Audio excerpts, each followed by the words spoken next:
mengulik diskusi. Oh ternyata ya kalian ini ya pilihannya. Ya nanti kita serang aja gitu. Kalau bagi waktu agak sulit sih ya, tapi di penyelenggara pemilu itu ternyata seru banget sih.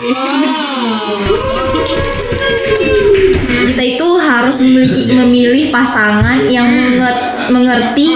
Pilu. Enggak lah.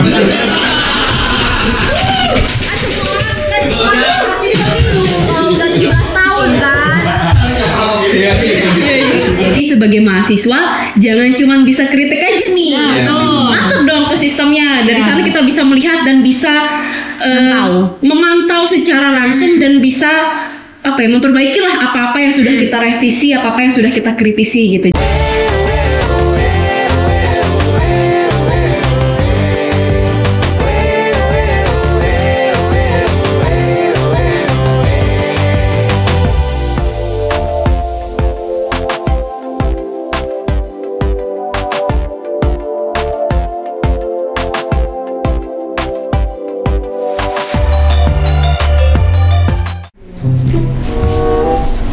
Sepi sekali. Udah batu lah. Karena bro, nggak kusut biasa ya. Siap. Alhamdulillah. Ngapain? Biasa bersama batu biar gila kayak panggilan. Main fisik ini. Kalian lagi ngapain? Ini. Aku dengar lagi pada gosok-gosok apa sih? Batu adanya. Iya. Batu kepala. Untuk kalau batu yang penting batu. Oh, penting batu ya. Nah, kebetulan nih bro, kita akan berbicara tentang kemarin nih yang lagi seru-seru mengenai pemilu kemarin. Oke. Nah, kalian udah pada ngapain aja? Ya udah pastinya kalau untuk pemilu saya pribadi ya pasti milih dong. Milih ya? Iya. Oke, kebetulan nih pada hari ini tepatnya kebetulan momen yang bagus, kita akan kedatangan tamu untuk berbicara mengenai apa sih yang udah dilakuin selama pemilu 2024 kemarin. Oke. Siapa mau tahu? Ada narasumbernya? Ada dong. Mau Udah? laki apa perempuan? Yang pastinya perempuan dong. Perempuan ya. Perempuan. Oke, langsung aja kita panggilkan narasumber kita pada hari ini, sangat spesial. Kita sambut langsung.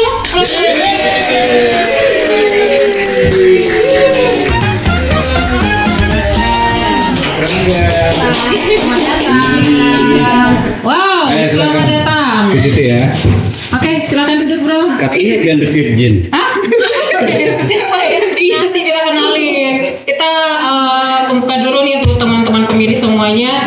Halo teman pemilih, ketemu lagi di edisi perdana kali ini di Bilik Podcast KPU NTB, berbicara mengenai pemilu dan demokrasi yang menyenangkan, Santai, bahagia.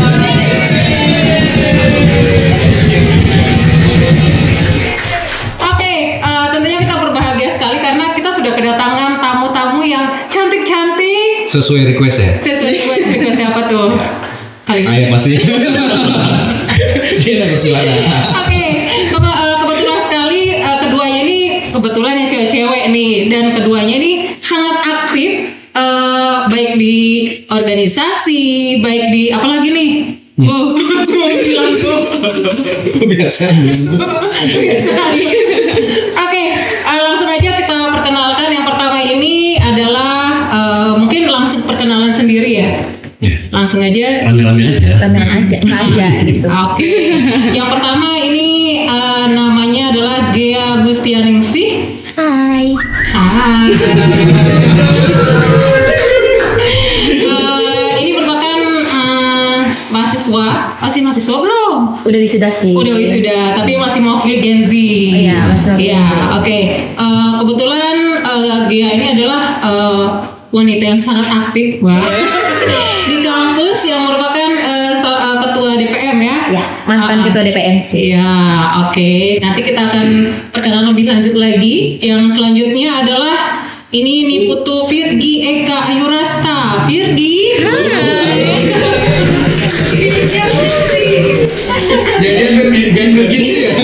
Kan dua kan dah. Iya, pas itu pas banget ya. Atau di sister. Beda lagi. Beda lagi. Ini merupakan cewek atau wanita yang aktif aktif juga di kampus, di organisasi, di apa lagi nih?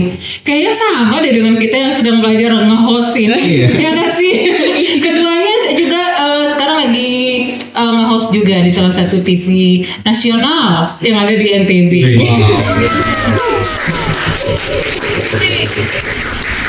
Dan untuk tema kali ini teman pemilih langsung saja di 2024 kemarin mereka ini sudah pada ngapain aja. Oke, langsung aja kita nanya ke Gia langsung nih. Kemarin perannya atau aktifnya di pemilu 2024 kalian ngapain aja? Atau Gia udah ngapain aja gitu yang sudah dilakuin? Berhubung kemarin itu di Februari kita sudah melakukan pemilihan presiden, kemudian pemilihan legislatif. Jadi saya di situ berperan menjadi pemilih aktif. Pemilih aktif, tapi dari Gen Z ya, perwakilan dari Gen Z itu sendiri. Jadi di situ saya merasa bahwa ketertarikan saya terhadap politik itu lebih meningkat. Karena apa? Karena cara pengendalian dari politik itu sendiri sangat menarik di tahun 2024 ini. Yang pertama cara kampanyenya. Tahu tidak? Cara kampanye sangat menarik perhatian dari semua kalangan itu, apalagi sampai anak usia dini. Dan di mana salah satu paslon itu menggunakan teknologi AI. Itu yang sangat menurut saya itu kreatif sekali dan keterwakilan langsung dari Gen Z yang memiliki inovasi dan kreativitas terjun langsung. Jadi kita menjadi Gen Z itu ternyata di politik ini kita memiliki peran penting menjadi bagian dari politik itu sendiri. Karena dilihat dari kreativitasnya, inovatifnya, ini merupakan ide dari Gen Z itu sendiri sesuai dengan zaman gitu. Jadi tidak ya atro lah, norak lah kalau bahasa sekarang ya, mengikuti zamannya zamannya bumerang ya, free boomer ya. Oh iya, free boomer loh Mbak. Zaman apa itu ya? Kita nggak tahu zamannya ya keterwakilan dari paslon lah kan. Paslon itu dari kalangan tua ya.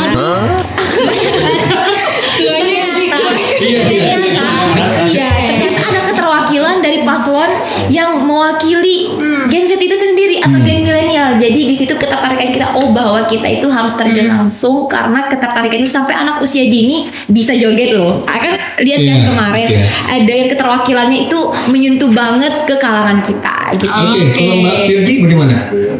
Kalau kemarin sih karena saya dari organisasi PDKMHD NTB, satu-satunya organisasi mahasiswa Hindu khususnya yang bertaraf nasional.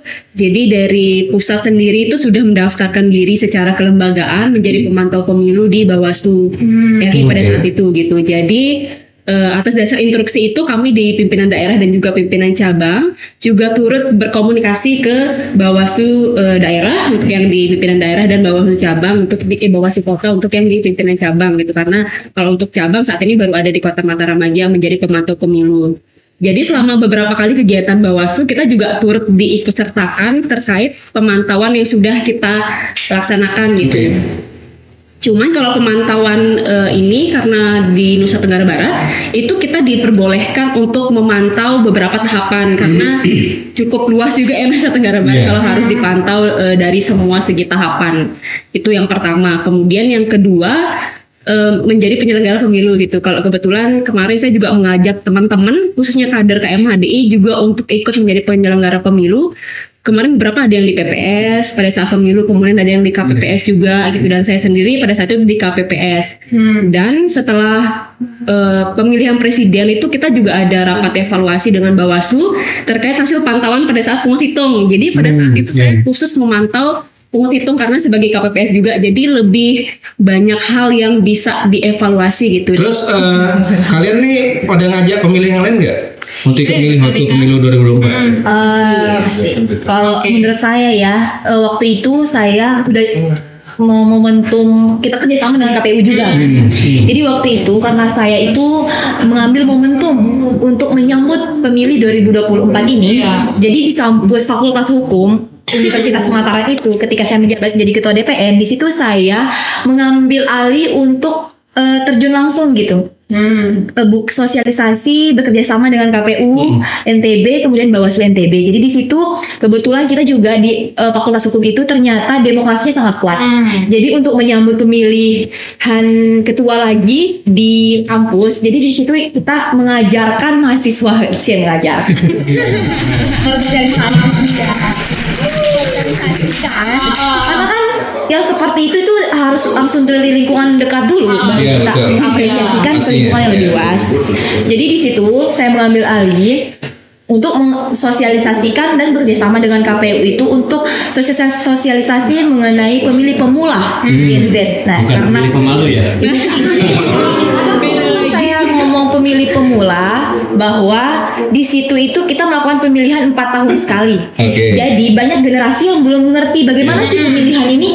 Nah, apalagi di lingkungan kampus. Jadi di situ kita berperan penting untuk memberitahukan, mensosialisasikan itu, dan itu pematerinya langsung dari Ketua KPU dan Bawaslu. Oke, bentar. Itu kan ngomongnya DPM mungkin teman pemilih apa sih itu DPM gitu. Jadi DPM itu adalah Dewan Perwakilan Mahasiswa. Bahasanya di masyarakat itu DPR-nya. Jadi kita itu DPR-nya mahasiswa. Jadi berbeda dengan BEM ya. BEM itu lebih ke kepala pemerintahannya. Kalau di masyarakat itu seperti gubernur, bupati gitu. Kalau kalian sangat terlibat aktif ya keduanya, baik itu di organisasi, di kemahasiswaan juga. Nah, kalau yang biasanya kalau yang orang-orang atau yang tertarik terjun dalam politik, apalagi tentang pemilu lah ya, apalagi ini cewek-cewek. Biasanya kan cewek-cewek itu identik dengan feminim lah ya, ngurus kecantikan lah, foto lah, apa ya segala lagi make up. Kenapa kalian malah cenderung lebih tertarik ke pemilu itu sendiri? Enggak sama masalah enggak ya.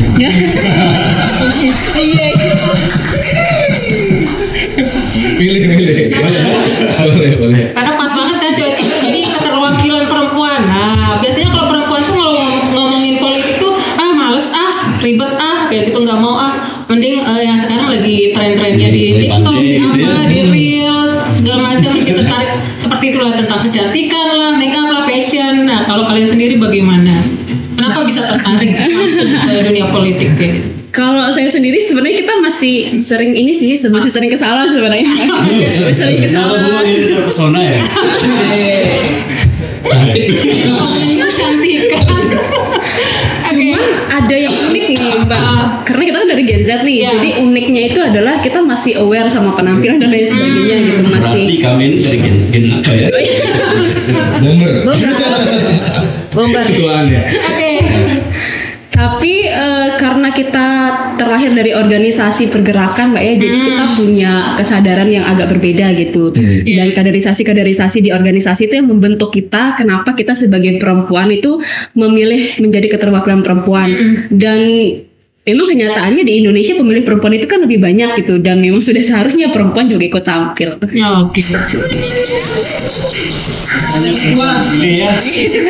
Ya kalau menurut saya benar dari kata Mbak Firgi, kita itu terlahir dari sebuah organisasi. Jadi di situ kita diajarkan bagaimana sih kita memiliki peran di situ. Bukan hanya laki-laki yang harus memiliki peran di dunia politik ini, tapi perempuan juga. Apalagi kalau kita bermodal cantik, pinter, pasti banyak apresiasi. Jadi bukan hanya penampilan juga penting ya. Pastinya perempuan gitu loh harus cantik, pintar juga. Oke. Mungkin ada pertanyaan selanjutnya tuh. Kalian aktif enggak di media sosial apa mungkin gitu? Aktif sekali enggak? Kalau saya sih aktif, apalagi kita ini kan udah punya pengalaman gitu kan di organisasi segala macam. Jadi kita itu perlu branding diri untuk kedepannya gitu, mempersiapkan apa sih yang akan kita lakukan untuk kedepannya lagi. Berarti kita harus membranding diri lagi gitu. Karena branding diri itu penting. Kalau Firgi gimana? Aktif juga nggak di sosial media? Cukup aktif sih, karena seorang pemimpin ya, terutama pemimpin organisasi itu pasti sangat dilihat lah, bukan hanya dari fisiknya aja, tapi dari sosial medianya. Mungkin dari segala aktivitas pun ada di sana ya. Benar. Kan ke depannya kita ada pilkada. Iya. Sekarang peran kalian untuk ke depan pilkada ini apa yang sudah kalian lakukan? Kalau peran saya ini sebagai pemilih aktif ya kita harus memantau juga mana yang harus diambil dan mana harus disaring. Karena apa? Karena di sini itu sudah kita lihat dari pengalaman pemilihan presiden kemarin. Di presiden kata Mbak tadi kan ada yang dia silent treatment gitu. Itu sebenarnya itu ya memang wajar ada, karena kan biasanya ada kalangan-kalangan yang tidak diperbolehkan untuk melakukan yang namanya kampanye gitu. Apalagi katanya tadi ada buzzer, ada segala macam. Tapi buzzer dan segala macam itu memang mereka itu kadang pemilih aktif yang berada di salah satu kubu, salah satu kelompok. Jadi sama-sama mencari keuntungan dan kelebihan serta kekurangan dan kerugian dari masing-masing paslon itu sendiri.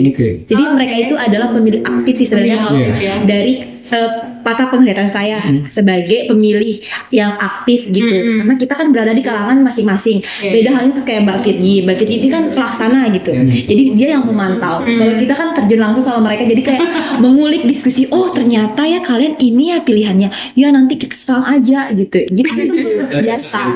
Ya.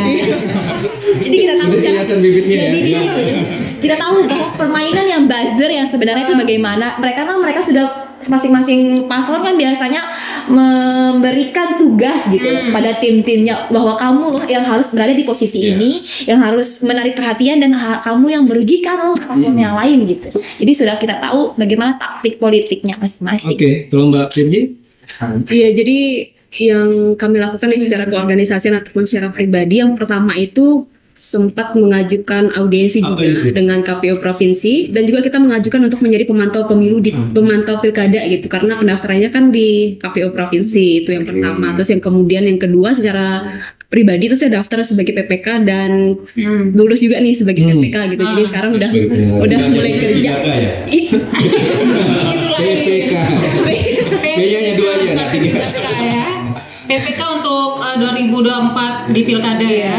Oke, mungkin ada pertanyaan lagi dari sini atau dari sini?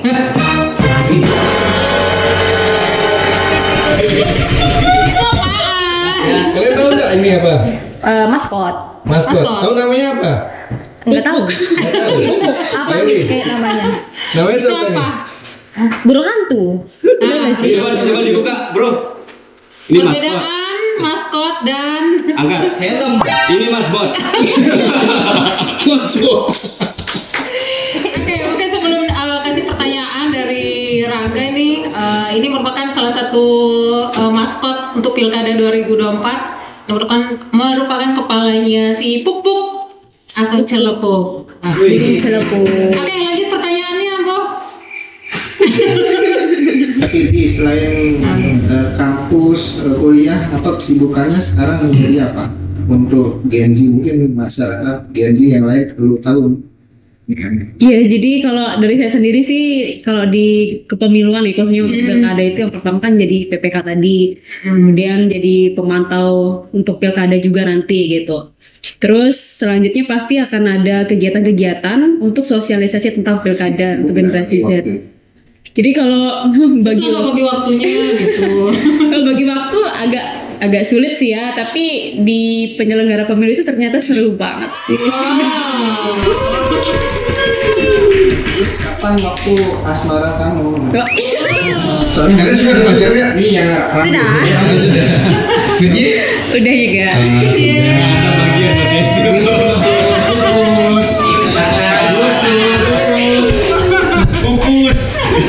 Kalau asmara ya, kita itu harus memilih pasangan yang mengerti. Bilu. Enggak lah. Semua orang pasti dipemilu kalau udah 17 tahun kan. Kalau nggak ngerti putusin aja. Enggak, kalau kita itu kalau asmara ya harus kayak memilih pasangan yang mengerti apa sih kegiatan dan kesibukan kita, harus support segala macam. Kalau nggak support ya udah kamu kesana aja. Terus deh ya, dua-duanya ya. Sama aja ya. Oke, sudah cukup panjang dan lebar. Wah. Pokoknya yang penting tadi saling melengkapi ya. Gea sebagai apa tadi? Pemilih aku. Pemilih aktif, kemudian Firji sebagai penyelenggara pemilu seperti itu. Kita sebagai Apa? Di mana?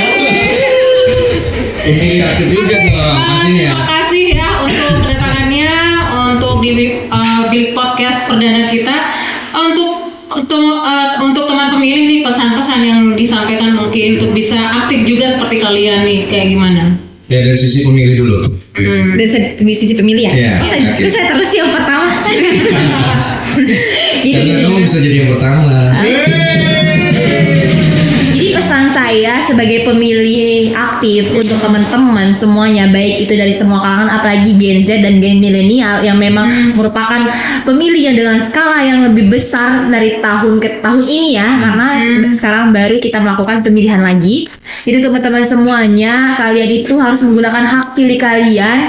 Jangan pernah golput, karena apa? Karena hak pilih kita itu akan menentukan bagaimana pemerintahan, sistem pemerintahan dan negara kita ke depannya. Jadi kita harus mendukung segala prospek, kemudian semua program pemerintah untuk ke depannya. Oke, untuk Virgin.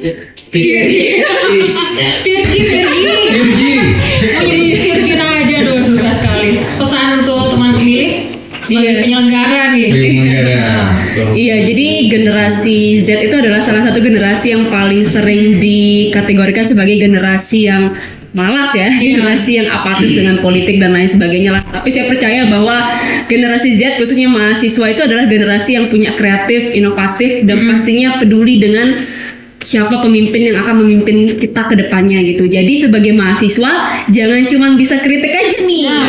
Masuk dong ke sistemnya. Dari sana kita bisa melihat dan bisa memantau secara langsung dan bisa memperbaiki lah apa-apa yang sudah kita revisi, apa-apa yang sudah kita kritisi gitu. Jadi jangan cuma bisa kritik doang, tapi setelah masuk malah jadi orang yang lebih buruk dari yang dikritik. Oke, kita langsung aja untuk closing untuk bilik podcast KPU NTB yang jelas dan yang pasti teman pemilih harus tetap aktif, jangan apatis ya. Apalagi untuk pilkada sudah dekat nih di 27 November 2024. Hari apa? Hari Rabu. Oh ya, waktunya kita ke TPS hari Rabu, jangan waktunya untuk ke pasar ya. Sampai